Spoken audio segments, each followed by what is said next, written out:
Je voulais vous partager aussi une réflexion que je me fais depuis quelque temps par rapport aux étiquettes et notamment un phénomène que je trouve complètement fou, c'est tout ce qui est les phénomènes d'hypersensibilité, HPI, HPE, TDAH et d'autres sigles que je ne maîtrise pas.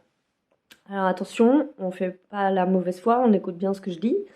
Je ne dis pas que ces catégories n'existent pas, bien au contraire, et si vous avez besoin de vous faire diagnostiquer, surtout faites-le, c'est important. Mais je voulais vous partager quelque chose. Comme je vous ai dit, ma mère est maniaco-dépressive depuis mon enfance, et en 2008, elle s'est fait diagnostiquer bipolaire. Du coup, voilà, et elle était très contente d'avoir un diagnostic. Elle me dit: «Oh, je suis contente, je sais enfin ce que je suis», heu, voilà. Et moi, j'étais un peu blasée parce que je me disais: «Bah, ouais, super, enfin, ça change quoi, en fait, dans notre quotidien?» Mais elle, ça lui faisait beaucoup de bien. Et puis un jour, je discutais avec ma meilleure amie sur le phénomène d'hypersensibilité, et puis en recherchant, après lui avoir parlé, je regarde et je me dis: «Bah, ouais, d'accord, en fait, je suis hypersensible aussi, quoi», du coup, voilà. Heu et en tant que médium, c'est pas étonnant. Mais bref. Et je me dis: «Bah, c'est cool, tout ça», mais à mon époque, la catégorie hypersensibilité n'existait pas et j'ai dû me construire avec ça. Et en fait, ce que je me dis surtout, c'est que toutes ces catégories, toutes ces «pathologies» entre guillemets, voire même pas entre guillemets, hein, parce que pour, le TDAH, c'est une vraie pathologie pour le coup. Hem Ben, en fait, pour moi, elles sont juste le reflet de la société qui évolue. C'est-à-dire qu'à un moment donné, bah oui, il y a de plus en plus de gens qui sont hypersensibles. Et c'est normal, en fait, puisqu'on augmente le niveau de conscience. Donc, qui dit une augmentation du niveau de conscience, dit qu'à un moment donné, bah oui, les gens sont beaucoup plus sensibles, en fait. C'est logique, du coup.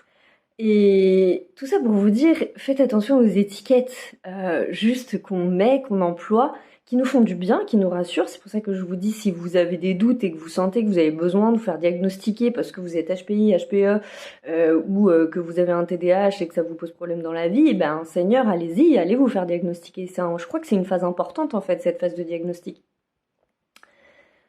Mais ne vous enfermez pas dans les catégories parce que je crois que c'est un petit peu ça le piège de cette histoire, c'est de rester piégé dans des choses qui nous définissent. Or, tout ça ne nous définit pas.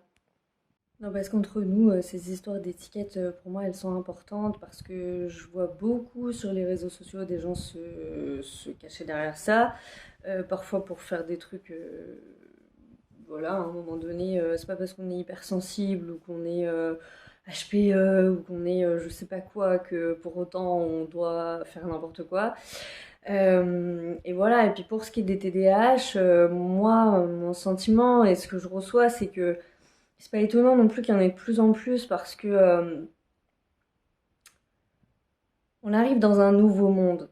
Et c'est normal qu'il y ait des gens, et c'est pas étonnant non plus, je pense qu'il y ait de plus en plus d'autistes, parce qu'on a besoin de gens différents qui ont une sensibilité et qui ressentent les choses différemment. Alors effectivement, ce qui est compliqué, c'est que pour toutes ces personnes-là, euh, elles ont besoin d'être prises en charge, d'être encadrées, d'être comprises, parce que elles ont un rôle important, à mon sens, dans les années à venir.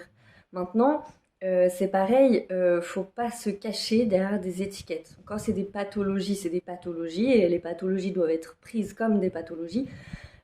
Pour le reste, faites attention aux étiquettes. Faites aussi attention aux étiquettes. Pourquoi? Parce que, désolé de le dire, hein, mais le lobby pharmaceutique, il agit aussi dans ces zones-là. Parce que derrière des traitements et derrière des choses, on a expérimenté assez avec le Covid jusqu'où ça pouvait aller cette histoire. Et voilà, et il y a beaucoup de choses, encore une fois, dans la psychologie, euh, dans la spiritualité. Les flammes jumelles, par exemple, c'est un bon exemple d'étiquette auquel il faut se méfier. Et pareil, je dis pas que ça n'existe pas, ça existe, mais ça a été perverti, corrompu. Voilà, je trouve ça étonnant qu'on en ait autant des flammes jumelles. Vraiment, on en a trop, à mon sens, beaucoup trop. Voilà, il y a plein de phénomènes comme ça. Voilà, ça nie pas l'existence du problème à la base, ça ne nie pas le problème même à la base. Ça me fait juste dire que c'est important de faire attention à certaines choses et de prendre toujours les choses avec beaucoup de recul, de manière à ce que on puisse réfléchir. Les étiquettes, elles ne nous servent qu'à nous enfermer un peu plus. Une étiquette, ça colle.